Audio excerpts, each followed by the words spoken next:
I don't know how you do that.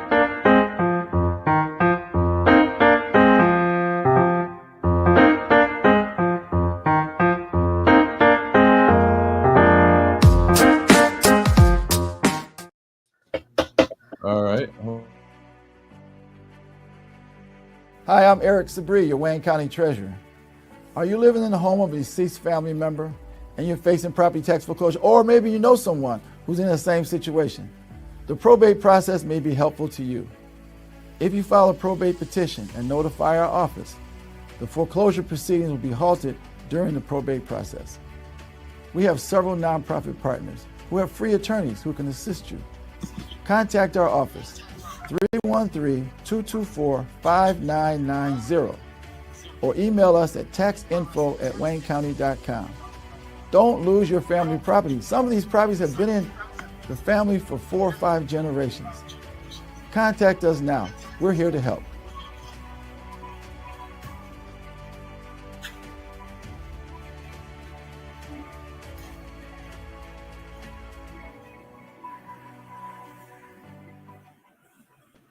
Okay, then. Happy Friday, and welcome to another edition of The Week It Was. Proof that Deadline Detroit continues to thrive here, at least in some form or another.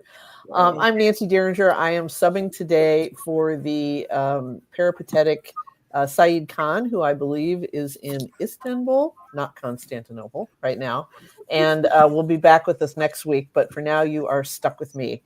And of course, the usual panel of fabulous voices that we have here. I think I'm going to have to get up and close a window in a minute because, as always happens, somebody has turned on a gas-powered blower outside my house. But let's introduce the crowd here.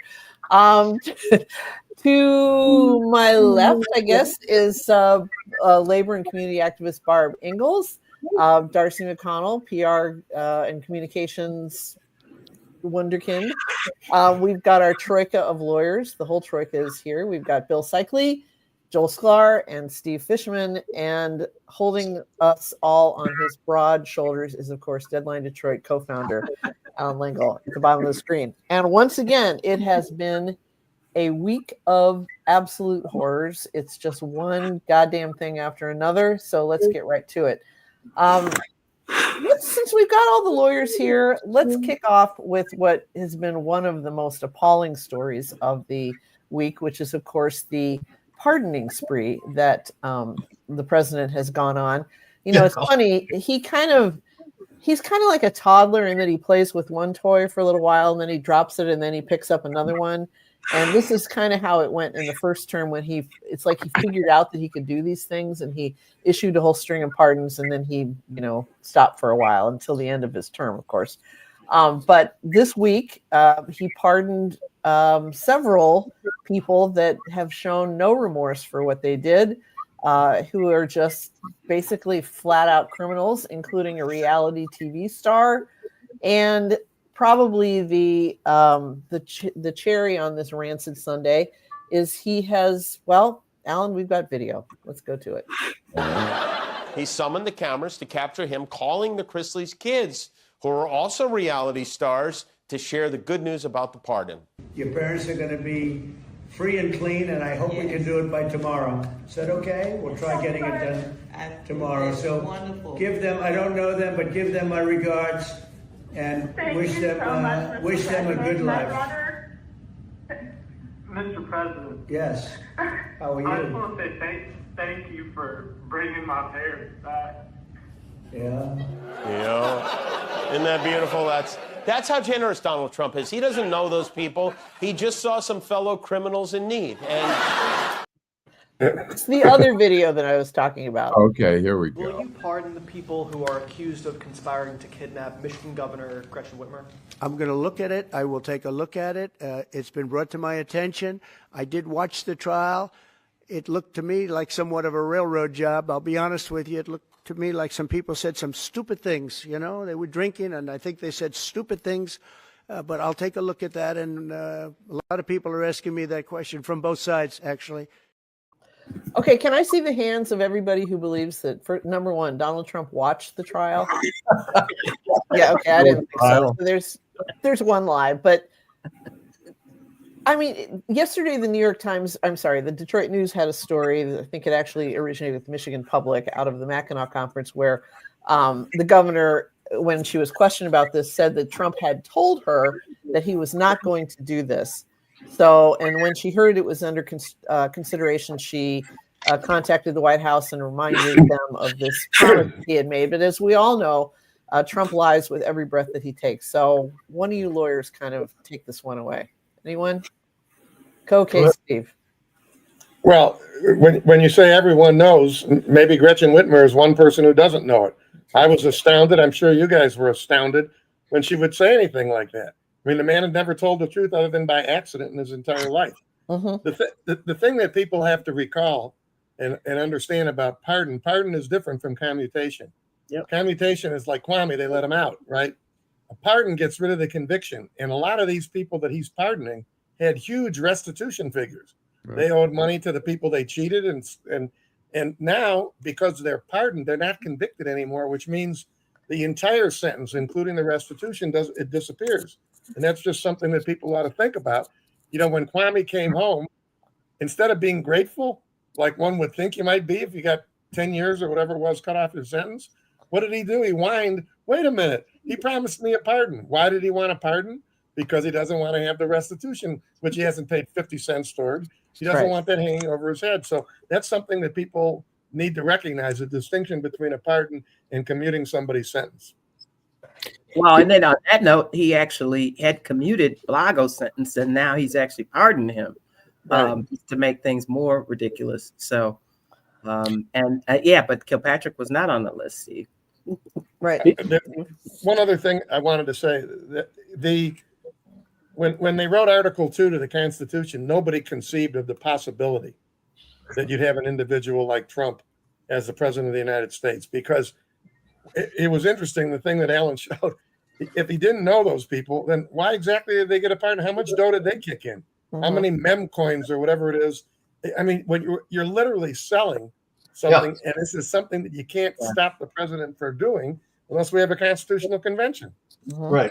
I mean, there was one gentleman at the meme coin fest who had contributed $1 million or paid $1 million. The next day, his mom was pardoned, I believe. You know, this is all the way around. His mother showed up. Right. He was pardoned. I apologize. So, but it's, you know, because it's corruption right in front of us, I guess it's not illegal. It's not wrong. It's absurd to me because it's so out in the open and so obvious and so blatant and so brazen. Where's the outrage? Where's the obvious outrage from everybody that this is the most, you know, he's monetizing every aspect that he can. Yeah. You know, with both hands. But the biggest part of this problem, to connect Joel and Steve's comments together, is the Constitution gives him unlimited power in this area. There's no restriction on it. And, you know, it's not something you can appeal. One of the things I think we've talked about on the show before is that I think Trump's biggest threat is the way he has destroyed any sense of norms in our country, political norms. You know, our whole system is based on some notion that we have some shared perceived values about what should be in this country. Equity, things like, he's destroyed all of that. And so look at what Joe Biden went through when he changed his position on pardoning his son. And I candidly think I understand both sides of that issue. I understand why Joe did it. With Trump in, God knows what he would have done to Biden. On the other hand, that's not how the pardons traditionally have been used. It was a change in the norms. Trump has not experienced any of the abuse that Biden went through. I mean, you know, nobody in his own party is objecting to what he's doing here. Have said a word about it. So changes the fundamental view of what the pardon powers has been about historically. And I'm not sure it's ever going to go back to any sense of normalcy. I agree. I think when you talk about the framers of our Constitution not anticipating somebody like Trump, they also probably did not anticipate that there would be an elimination of checks and balances, that both chambers of the House would not be a checks and balance, and at least part of the judiciary would not be a checks and balance. And what we're seeing, what is the criteria for this reality show couple, except that they're pure Aryan looking, like they're country club people who stole, defrauded banks of $30 million. It's just insane. Here's just somebody sent me this. It says, good to remember the man who has his panties in a bunch about anti-Semitism at Harvard is the same man that gave this guy a pardon. And this is one of the January 6 guys that has a sweatshirt that says Camp Auschwitz on it. Right. Yeah. Yeah, that was just my thought that, once he did pardon the folk, the Capitol rioters, what's it was over. Yeah. As I've said many times in the show, I no longer have cable television, so the Chrisleys I had never heard of before this pardon came down. But as I was reading the aspects of the case, I don't know what was more appalling, the pardon itself or the fact that anybody in there with like 2 brain cells to rub together would watch a show, which is basically based on these like two people with capped teeth, like spending money. I mean, Nancy, Yeah? why did people watch The Apprentice? Well, yeah, I know, I get that, but actually, some of this I can understand. These are people he can relate to. Yeah, exactly. These are people of his same ilk. I'm amazed how he doesn't have any problem pardoning people who are tax evaders. Mm-hmm. It makes some sense though when you think about it. Right. He thinks tax evasion, we all do that. Yeah, Well, here's a couple guys. Here's a couple guys that said that they were going to kidnap the governor. They were going to put her in a boat and they were going to row her into the middle of Lake Michigan. No, they weren't going to row her. They were going to drive it out there. They were going to drive. Okay, these guys are not capable of rowing a boat, around Good Belle point. Isle. I saw that. That's why we call them gravy seals. But I mean, this is because we're going to. Well, Al-Qaeda had already been used, but they couldn't. They couldn't. You couldn't find a more, sexist, misogynistic, stupid. And Right. Trump is like, yeah, those guys are. Those are my people. They're cool. Two things struck me when you just played the thing, Alan. The guy says he's getting phone calls from people on both sides about the Whitmer case. So does that mean Gretchen is calling him up and saying, you got to let those guys out? They were just kidding around. But number 2, I would hope, and we have people who are involved in the questioning of people. If you're at a press conference, I would hope somebody would ask any one of the senators, Republican governors, whatever, just put yourself in Governor Whitmer's place. How would you feel about the people who were threatening to kill you, basically? Right. They were just kidding, and and your president pardons them. How would you guys feel about that? No one's going to ask them that, though, unfortunately. Well, how about the guy that shot up the softball game? That hit Steve Scalise and a number of other Republicans. I'm pretty sure he was taken alive, and I'm pretty sure he's behind bars right now. It's like, what if Biden had pardoned him? Oh, he just was, it was just a little turkey shoot. It was, a firearm malfunction. Come on. So Well, she brought up to a public radio and mentioned him being shot, and that she condemned it, and she thought it was horrible that he would not, You're talking about Trump being shot. Well, look at this is his pattern. It's a whole MAGA pattern. He says, this was just a bunch of guys sitting around in a bar being drunk. And said some stupid things. That told me he never watched any part of this trial. Because in fact, there was a lot more involved than that. They were training, they were doing all kinds of things. It's a federal trial. You can't watch. You can't watch it at all. Right, exactly. Well, you can read a lot about it. Yeah, I suppose so. Well, speaking of pardons, I think this is a good segue, not a Saeed quality segue, but it's a good segue into actions closer to home, which was the brouhaha in Hamtramck earlier this week, in which the city council voted to suspend the city manager. And the city manager was defending himself by claiming, who had city manager had suspended the police chief, and that was retribution for that act. But he said he suspended the police chief because there's an investigation that the chief had worked with an associate. I'm reading from the Detroit News here.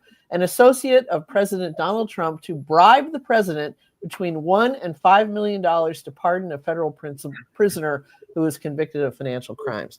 Now, Allan, you actually watched this meeting on YouTube, right? It was wild. Yeah, a lot of people were angry. I mean, look, first of all, the chief comes from New York. He worked in New York City Police Department for, 23, 27 years. He's the first Yemeni American police chief there, which they took a lot of pride in. The mayor is Yemeni American. Some of the council members are Yemeni American. A lot of the residents are. A lot of the residents were angry that the city manager decided there were a lot of allegations there, some which are contained in the Arab American News, about the police chief having some calls to his home, telling the officers not to record those. They have the allegation about trying to assist in trying to get a pardon one of the allegations is that the chief might have taken some money. Now, clearly, the chief has said these are all bullshit allegations. It's unfounded. He welcomes an investigation. But at some point, the mayor was so angry during the meeting, and some of the residents saying, you should have given the chief a fair hearing or whatever to hear out what he had to say before you put him on administrative leave with pay. And so they came back, and it looked kind of vindictive, and they said, you know what? You're part of this investigation. You're going on administrative leave now with pay. And so it was just, typical kind of small city politics here. Well, when the mayor or when the city manager said it is standard operating procedure to put people on paid administrative leave when something like this is happening, you don't have to get their statement first. The whole idea is, okay, investigation's happening.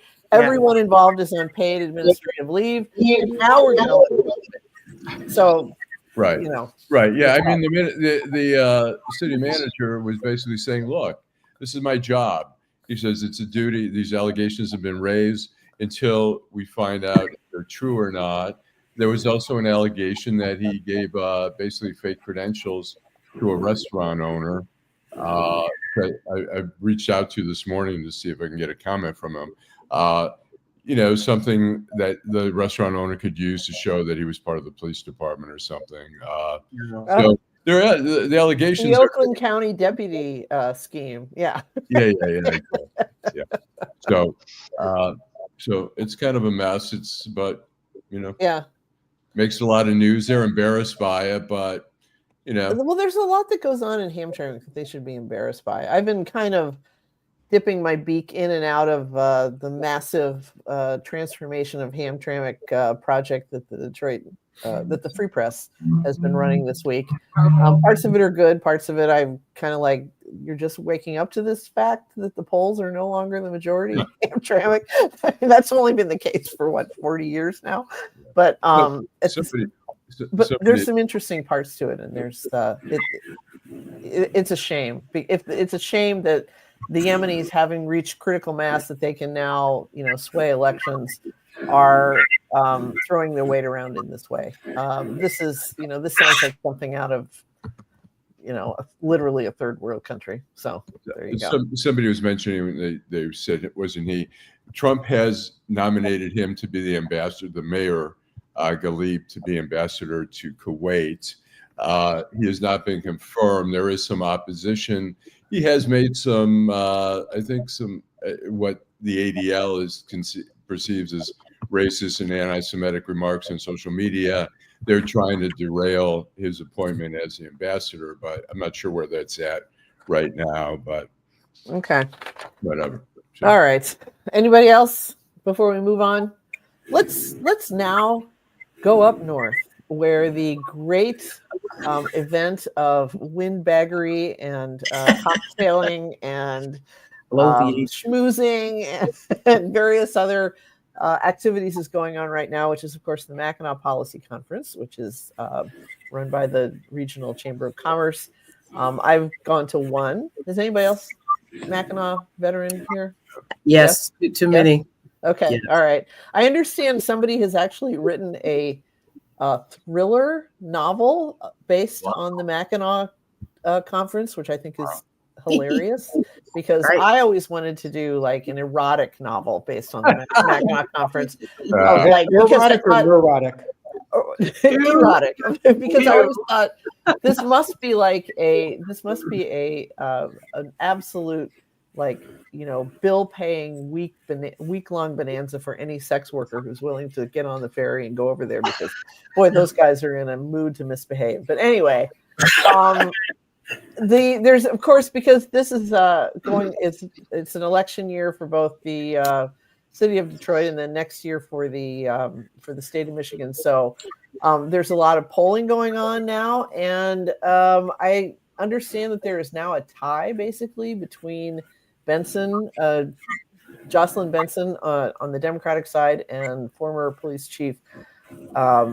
No, I'm sorry, not former police chief. What's his face? John James, the U.S. Representative John James, which would seem to suggest that Mike Duggan will be the factor here. I mean, well, what upside down world are we in now? Go ahead. I think one of the things the poll was saying is actually that Duggan is drawing equally from Republicans and Democrats. I think what the poll also showed is that Duggan has obviously a big name recognition in Metro Detroit, but outstate it's fairly low, and so I wouldn't rule him out. I mean, we've got a long time before this election, November 2026, and so. But at this point, John James is clearly the front runner as a candidate in the Republican Party, and Benson is the front runner there. But I wouldn't rule Duggan out at this point. Do you think he can win this, or do you think he's just? I don't see. I think he can win. Oh, no way. But, Darcy's the political consultant. Well, first, Nancy, I want to dismiss your characterization of the conference. It's all about policy, getting things done. I can't even say it with a straight face. Some client appreciates your efforts. But anyway, I think the worst news out of that poll was for Gilchrist, in terms of how poor his name ID was for somebody to be the LG. So he's probably got, the toughest road to go out of anybody in this race. And, he got off kind of a rocky start. So he really needs to step it up if he wants to be competitive. I never ruled Duggan out. I never ruled Benson out. These are true workhorses when it comes to running for office. Mm-hmm. And so, I still think, and I just hear from people their frustrations, frankly, with the party on both sides. Democrats are frustrated, Republicans are frustrated. And so people are kind of looking for something new and something different. So I think that bodes well for Duggan. We'll see how it plays out. But Duggan ends up giving us Governor John James, I will never forgive him. I agree. Yeah, I mean, and that's a huge risk right now, and it's absolutely possible. You're right that the election is still quite a ways off, but John James is rolling in with $5 million of DeVos money behind him, and that's a lot, and Michigan traditionally swings between the parties every 8 years, so a lot of odds are in his favor, and it would be horrible. Steve, I have a question for Darcy or any of you guys. Where did Mike Cox come in this polling? Did he get anything or low, very low? Really low? I think like 7%. He was down pretty low. Yeah. Yep. Wow. I think one of the more interesting things about this is that if you read the poll carefully, Duggan does pull Republicans and Democrats apparently at this point in time equally.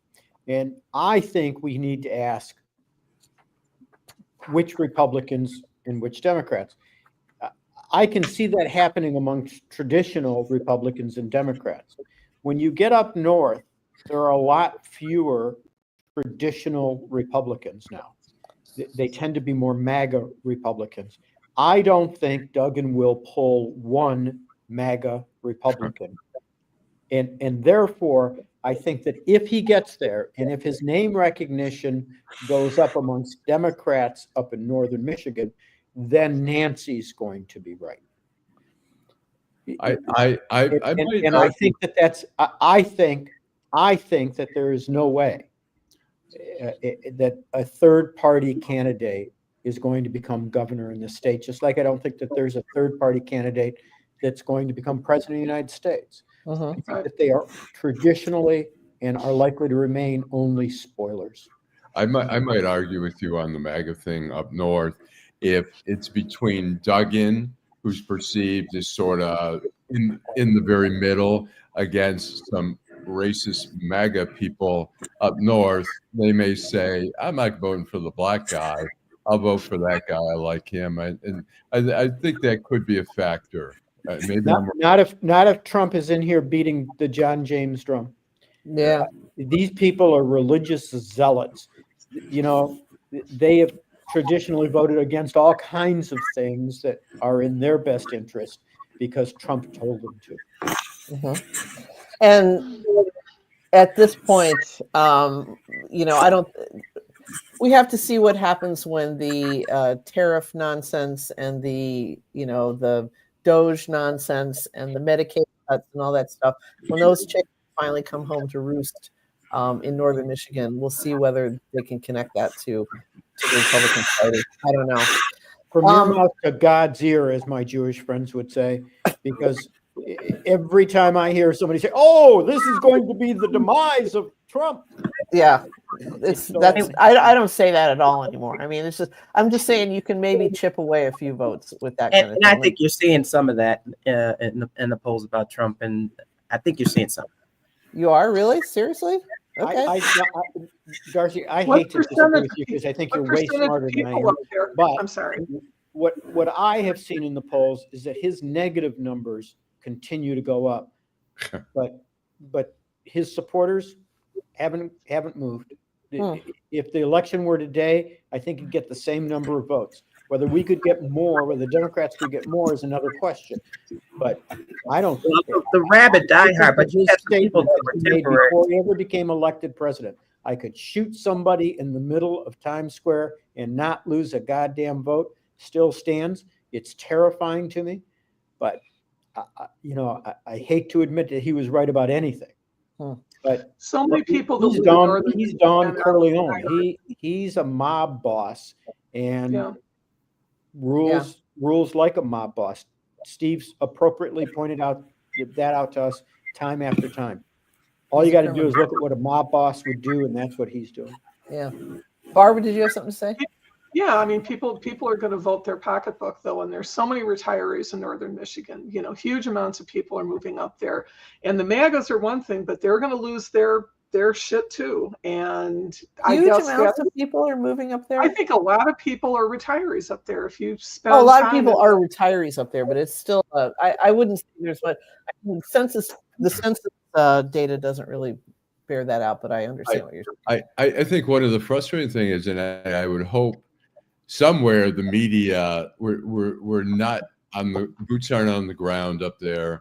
We're not talking to people. I mean, once you see, I remember in 2016, I remember taking my father for lunch on a Saturday, and we drove through Wall Lake and Wixom, and this was a few weeks before the 2016 election, and the street was just lined. Maple Road was lined with Trump signs, and I went, holy shit, what is going on here? And so I think, it'd be nice to have reporters up there actually talking to people to get a sense of what the hell's going on. The parachutes will be deployed, I'm sure. Darci. Hopefully. The only thing I would mention, though, is we saw with Proposal 3 some shifting there as it relates to some of those northern counties, the reproductive rights initiative. So I think it's not as sort of black and white as folks think in terms of the folks who are there. All right. Let's take a commercial break. Let's take a commercial break. Hi, I'm Eric Sabri, your Wayne County Treasurer.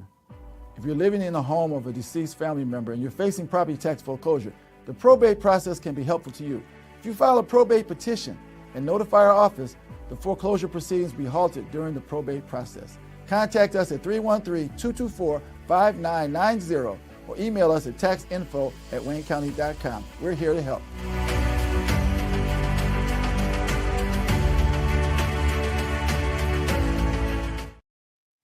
So we have the blown up 1-minute version of that ad to open the show and the old tighter version of it to the midpoint of the show.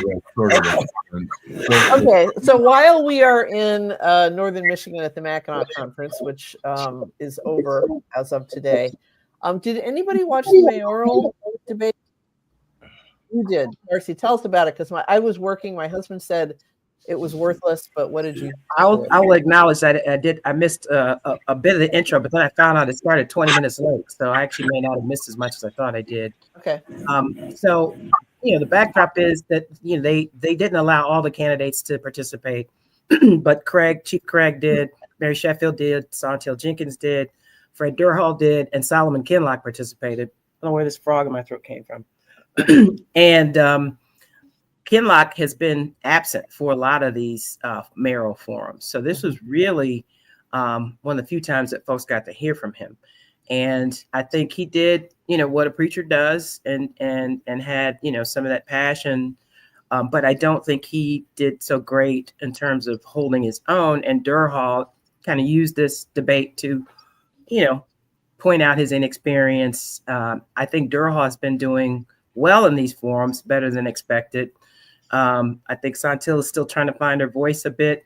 She's got in general, soft-spoken demeanor that maybe doesn't serve her well in these forums. Mm-hmm. And she's kind of, takes a back seat, but she's doing better at that.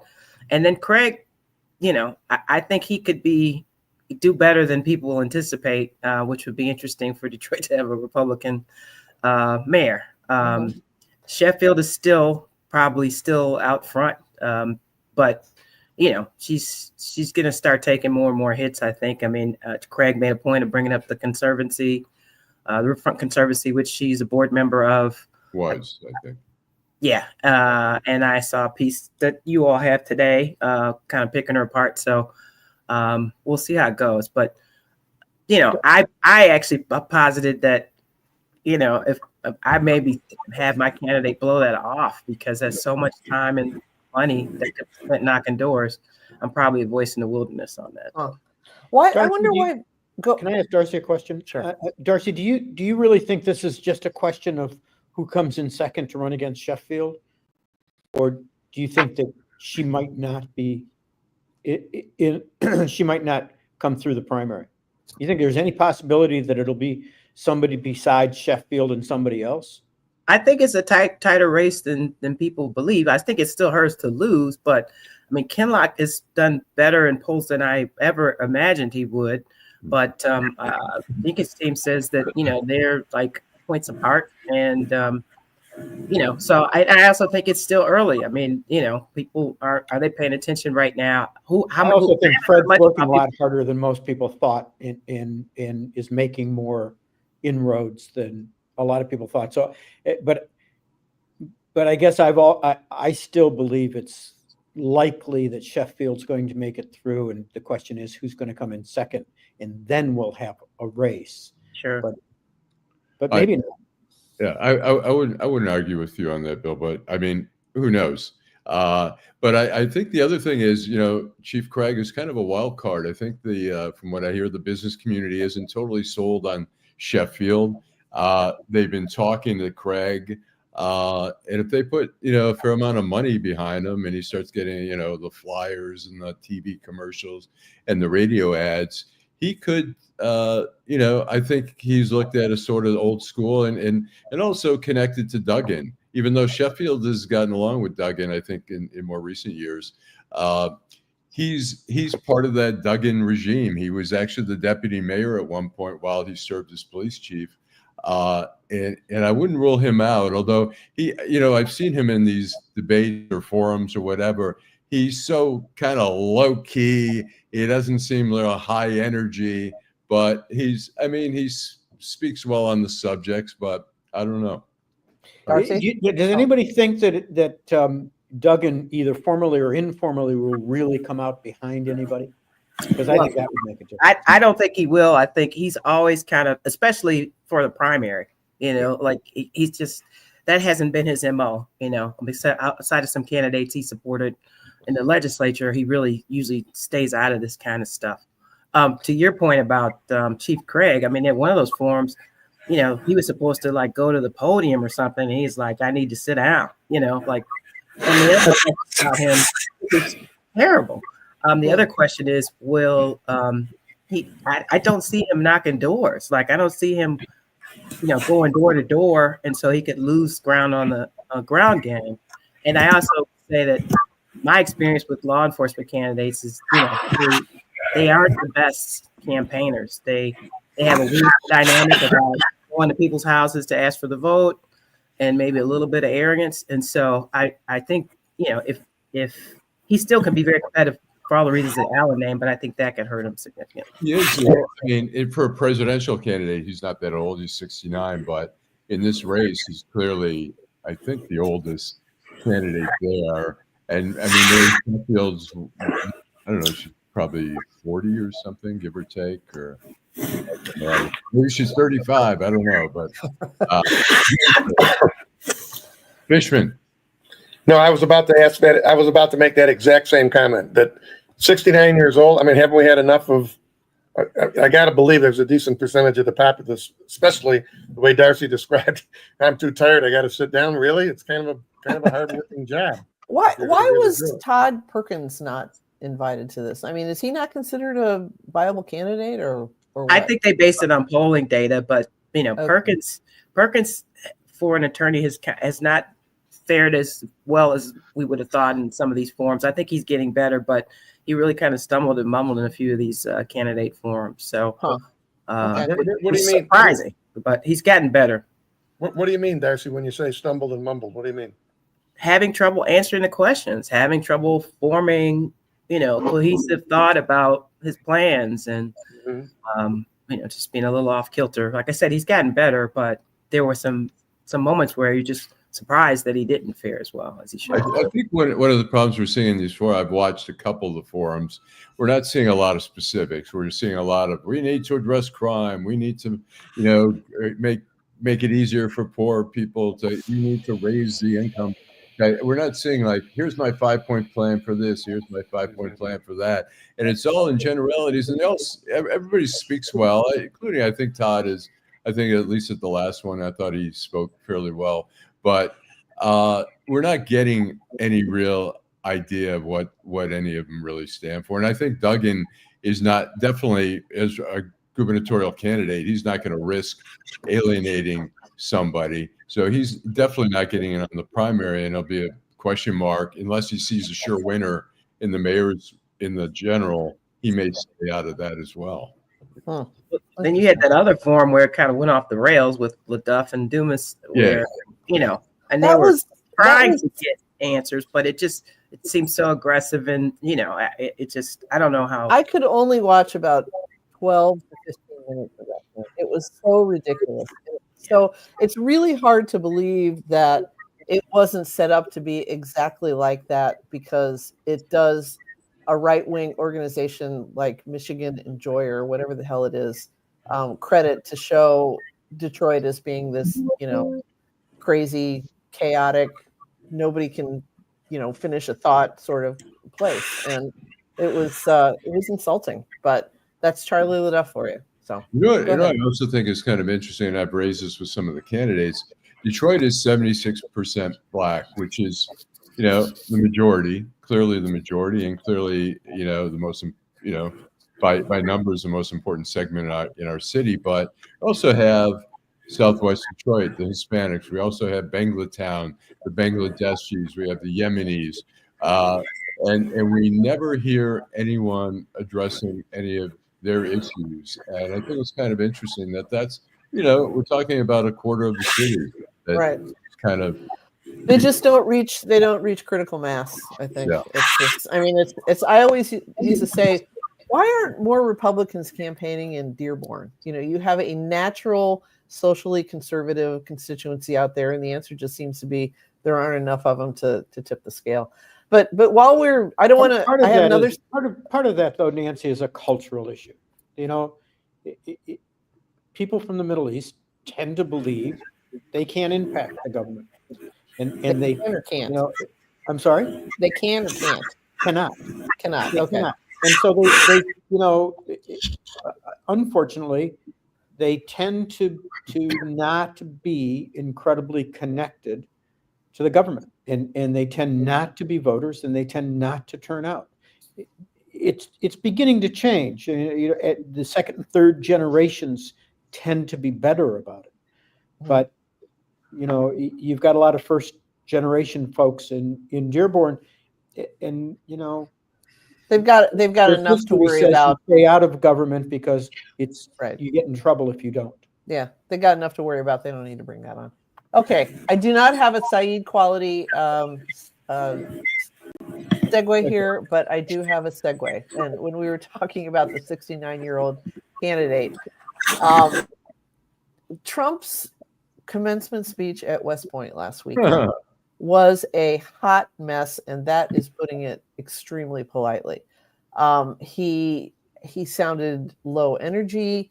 He went off on these rambling tangents. At one point, he was talking about, well, first of all, and then of course he's wearing his stupid red MAGA hat, but he's talking about trophy wives. I knew a guy. He married trophy wives. I guess he called her trophy. I mean, it's like he sounds like your grandpa who has one foot in, the dementia ward and is tired and is sundowning and everything else. And this is the premier military academy in the United States of America. What the F here, Steve? I thought, all I thought about was, what if you were either one of the graduates or one of the family members? Because a lot of people who graduate from West Point, they have dads who went to the Navy or moms who graduated from the Coast Guard Academy.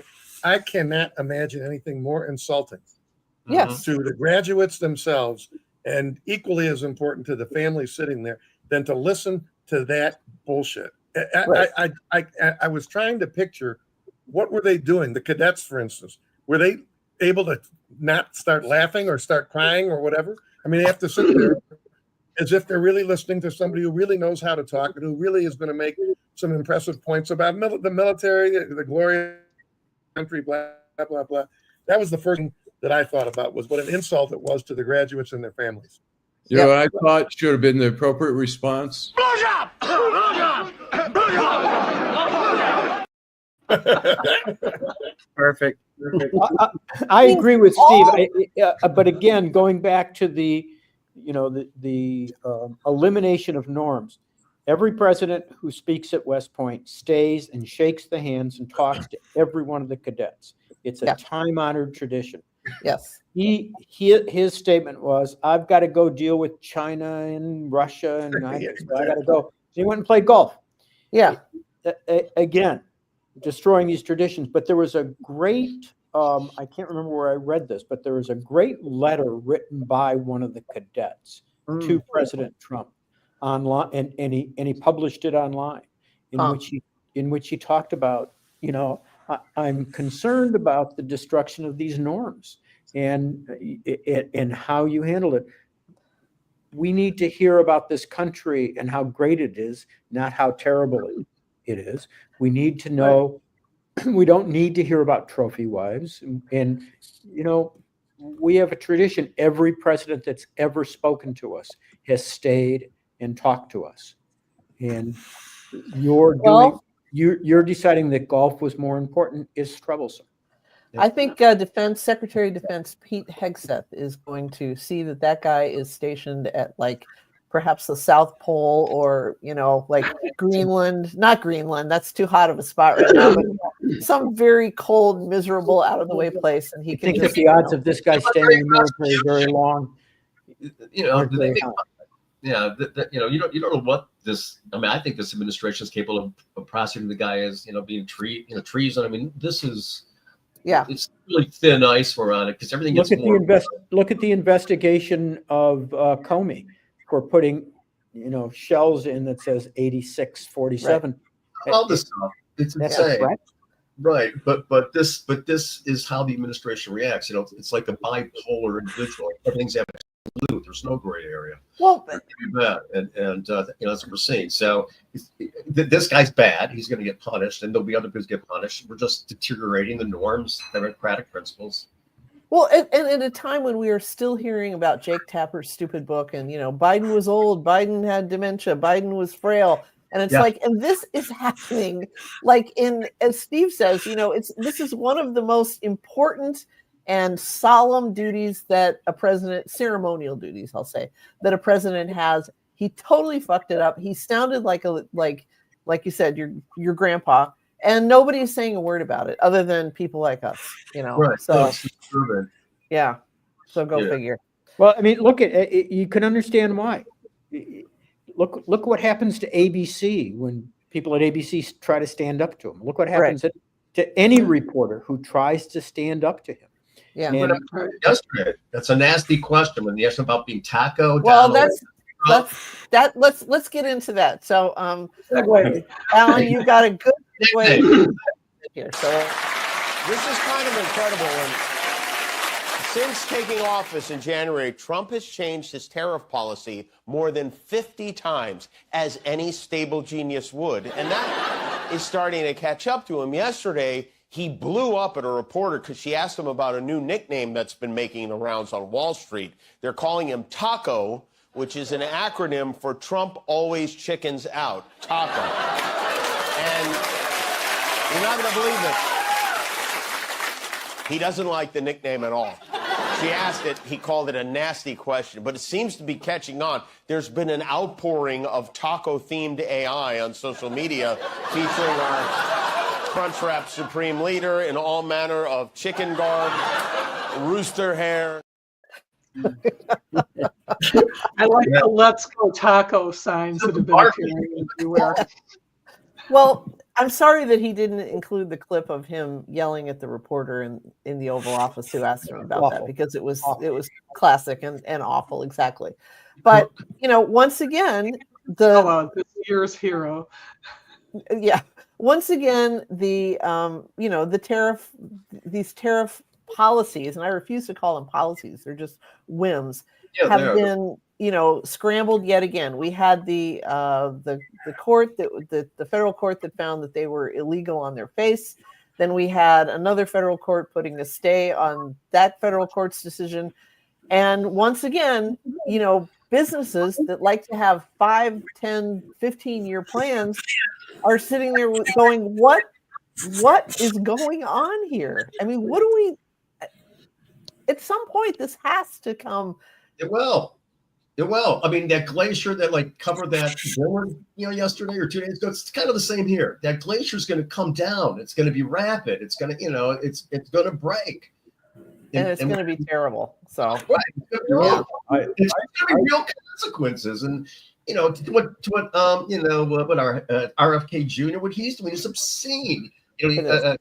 Demonizing these medical journals. Science itself, using AI as the gold standard, which is crazy. He published a paper that had citations that were made up. Right. Yep. That was almost that, and I'm glad you brought that up, because the suspicion that ChatGPT or some form of AI was used to craft the tariff policy, at least the Liberation Day version of the tariff policy. Is pretty strong. The evidence that they essentially said, how can we come up with a tariff structure based on whatever is pretty strong. That came from ChatGPT.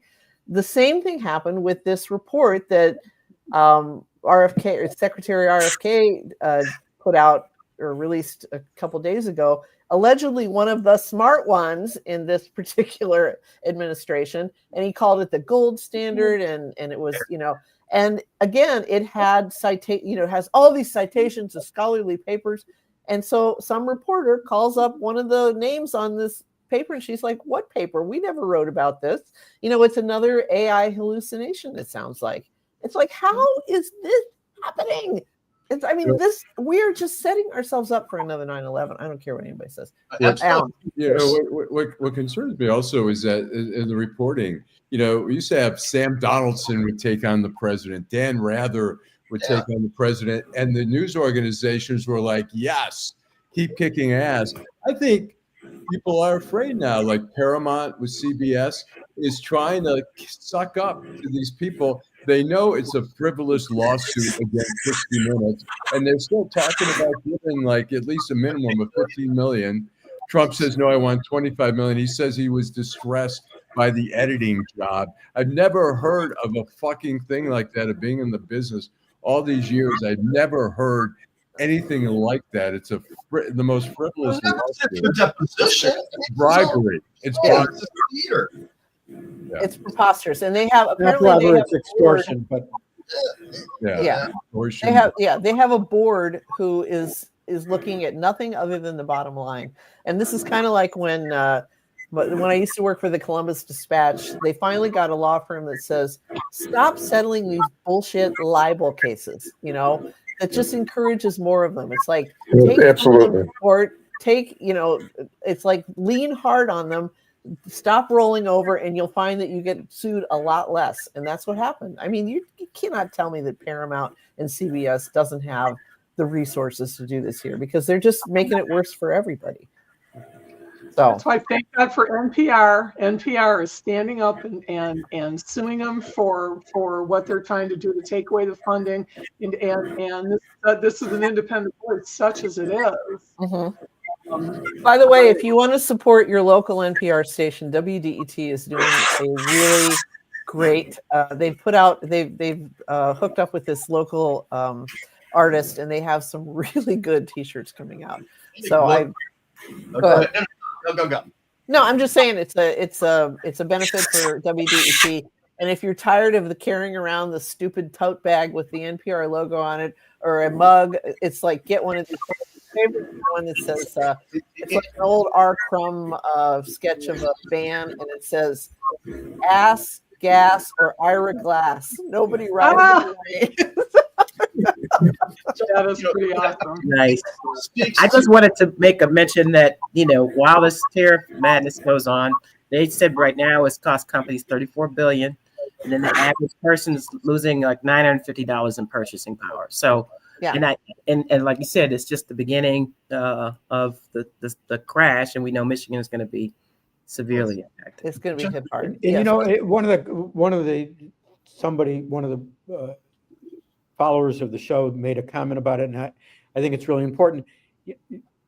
I read an article the other day that Trump's net worth is increased by over $2 billion during his presidency, and I don't think there's any question that, again, consistent with Steve's position, that this guy's just a don in organized criminal empire, that he's manipulating the markets and he's having his family reap the benefits. He knows in advance what's going to happen. He knows what to buy and what to sell. And there's no way you increase in this short a period of time your net worth by $2 billion without doing shit like this. Yeah. Exactly. He's openly selling access to himself. Just about the attack on academia that's continuing with Harvard. Eliminating all foreign students so you can have white students. Is that MAGA DEI? Is that what I'm hearing? Is that what that is? The white students may not be as qualified, may not be as bright, may not be as able, may not be industrious, but we're going to get rid of all the foreign kids so we can have white kids in there. That to me sounds, a lot like racism. Sounds a lot like DEI for white supremacists. It's white supremacy, is what it is. White supremacy. Wait, you mean the guy who took the article out about the about the 6 kids who were falsely accused of Central Park. Central Park 5, I think it was. You think that guy might be a racist? Right. But actually have it, you're announcing your policy, essentially, that this is MAGA DEI. Where's the fucking craziness? And again, it's destroying norms. It is insane. And it is the classic, Trump. What he's doing is out in the open. It's clear to all of us, and all of us are stunned, but nobody does shit. Wait a minute. Hold on. I've got to challenge that, Joel. What he has done is taken a part of the country that believes in that shit and made it his own. He has weaponized racism. DEI has become negative. When you think about what DEI really stands for, diversity, inclusion, equity, these those are are good bad words. things. Right. To make that evil just demonstrates that what he successfully has done is gotten these people to say, you have been screwed by this notion of equity. The pie's only so big, and they've taken a section of your pie, and he's rallied them. Those are his supporters. But it's evil for thee, not for me, right? It's like it's evil for all you guys, but it's perfectly cool to elevate disqualified white people to go to fucking Harvard. Right. Darcy. Well, so I was going to say that he gave people permission who felt that way already. Right? So let's be clear. These are not like, I mean, certainly he's influencing some generations that may have not felt that way or may not have been inclined that way. But you got to remember, he's building on what the Tea Party started, who were upset that an African-American was president. So he just really, kind of took the ball that, that foundation was laid when Obama became president. So, right. Well, that foundation's been part of this country. I agree. Yeah. But I think the tipping point was a black man is president. Take the whistle off the tea kettle. The tea kettle's still boiling. You're just not hearing about it. Right. No, I said from the beginning that this campaign against DEI is run by a bunch of mediocre men who are worried, how is their mediocre son going to get a job if he has to compete against a smart Chinese or black person? I mean, that's just, we can't have that. So anyway. All right. Well, part of my pledge when I host this show is to try to bring it in as close to 1 hour as possible so that Steve can get back to his work. Let's go to our final segment, Allan. Downtown Detroit, Robert Wells, Schmuck of the week. Okay. Once again, we have such a rich banquet of schmuckitude to choose from this week, but let's take it away. Darcy, you're our special guest today. So. Oh boy.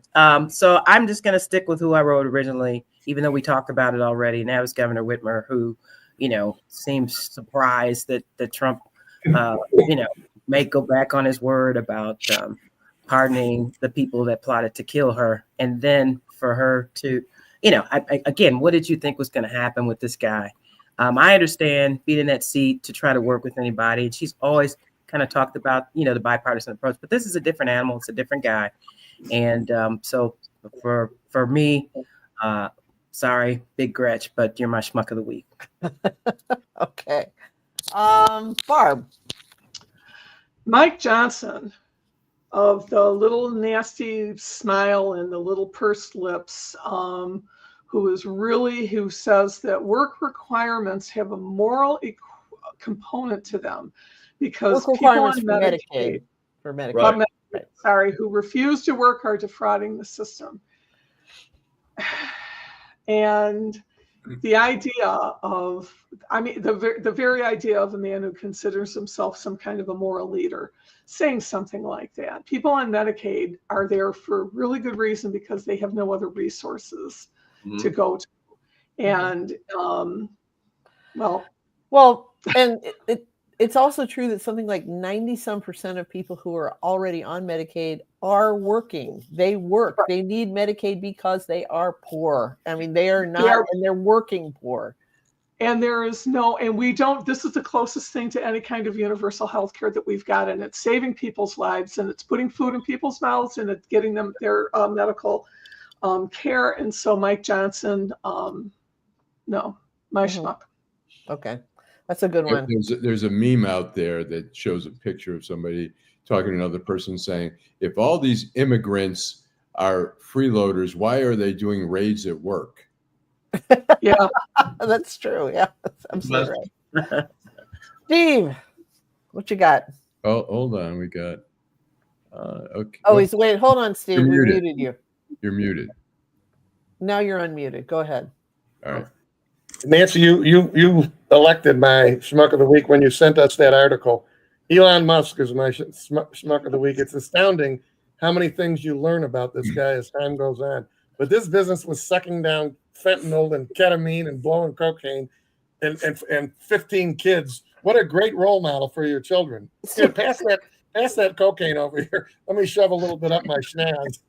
Steve is referencing a story that the New York Times published this morning, which I sent to the gang earlier this morning, and it's very well reported, and it's about Elon Musk's drug use, both pharmaceutical and non-pharmaceutical, and his increasingly erratic weirdness around his semen, and how all the women that he wants to offer it to, and it's bizarre. I mean, they're quoting people who actually see the kit that he travels with, and all the pills and potions and ketamine and all this other crap that he is sticking in his mouth and probably up his butt too.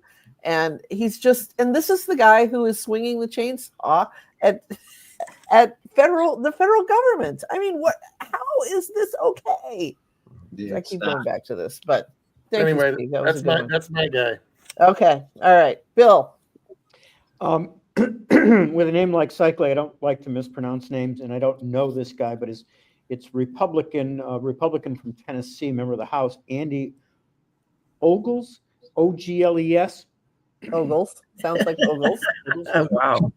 Who has proposed a bill to amend the Constitution to allow Trump to run for a third term.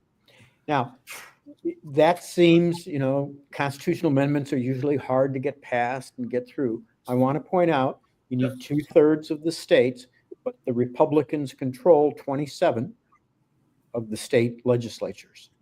And the idea that that the amendment could occur. Now, if Obama told me that he was willing to run, I might support this bill.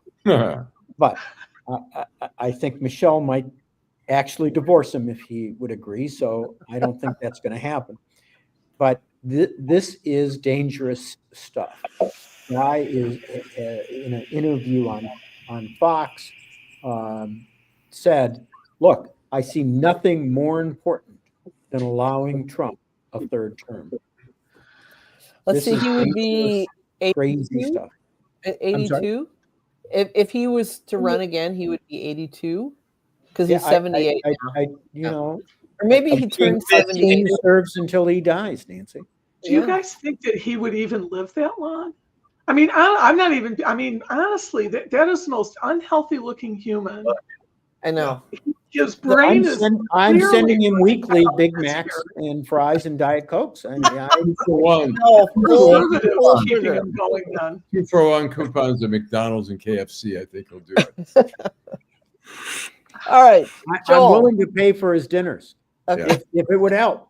I'm willing to pay for his dinners. Super side. My guy this week is going to be Kid Rock. He's opening the Detroit Cowboy restaurant in Nashville, where he says, and I'm going to quote, "The Detroit Cowboy isn't just a restaurant. It's a culinary ride like no other, where like-minded folks who love this country can dine in style." So it's Detroit Cowboy. Wow. Yeah, but Detroit. This complete racist, white supremacist piece of shit, untalented guy is maddening, and so he's my schmuck. I the can't. The boy from Romeo, who is right. bragging. He's the D. There's a VIP room in that restaurant that he brags is saying just enough like white trash for you to feel like you're dining with the man, meaning and it's funny. The only person other than a police officer that I've ever seen riding a horse in the city of Detroit has been some guy out on the west side who does wear the cowboy hat. He looks like Beyonce on her current tour and the chaps and everything, and he's black. So, it's like a true Detroit cowboy. Those guys in Rouge Park, they're pretty cool. Yeah. Detroit Cowboys, very cool. Yeah. Allan. I'm going to go with first the 7 Michigan GOP Congress members who voted for the big, beautiful bill. I called them each because I wrote a story about one of the stipulations in that bill that would basically weaken the contempt powers of federal judges. It would make a lot of the orders unenforceable under this law. and none of them responded, which was no surprise. The other one is real quickly Judge Joseph Slavin, the district court judge in Taylor, who the Judicial Tenure Commission filed a grievance against. He is publicly degrading the chief judge, publicly degrading the court staff. He had a sign in his courtroom of a friend running for a judgeship and would talk him up during Zoom sessions in between breaks, a lot of other things. So he sounds like a real schmuck. Those local district courts are like fiefdoms. You know, they're like they're little cities and the judges run them like fiefdoms. I mean, super district courts and those judges, and they're little fiefdoms. It's incredible, and the animosity between the judges is crazy. The infighting is like it's insane. So yes, I can see where there should be some tension there. Okay. The JTC has been busy though, right? I mean, is this unprecedented, guys, in terms of how many judges are? Yeah. So, you know, all right. People that we don't know. Okay. All right. That leaves me. I am going with HH Senator Robert F. Kennedy Jr.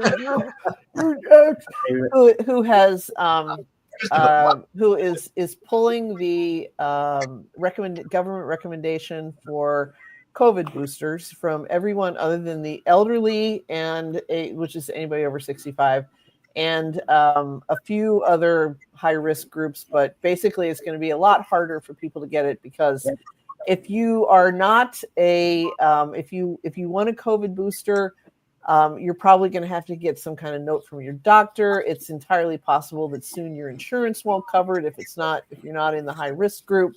And my daughter, who works all winter long in nightclubs and bars, is probably going to get COVID again. Her parents will of course line up as we always do for our 9th. I think it'll be my 9th COVID booster this fall. But for that, I'm just going to have to give it to, the much decorated with schmuckitude Senator or Health and Human Services Secretary Robert F. Kennedy Jr. So that's mine. All right, then. That brings us to the end of another edition of the Weekly List. Thanks for sticking with us. Sorry we went over an hour, but these things happen. I'd like to say thank you to our illustrious panel as well. Thanks, Barb. Thanks, Darcy. Thanks, Bill. Thanks, Joel. Thanks, Steve. Go ahead and hit that exit button. And of course, and we hope that Saeed will be back with us next week because I don't do this nearly as well as he does. But we, as always, we leave the last word to Allan. Drive home safely. Bye.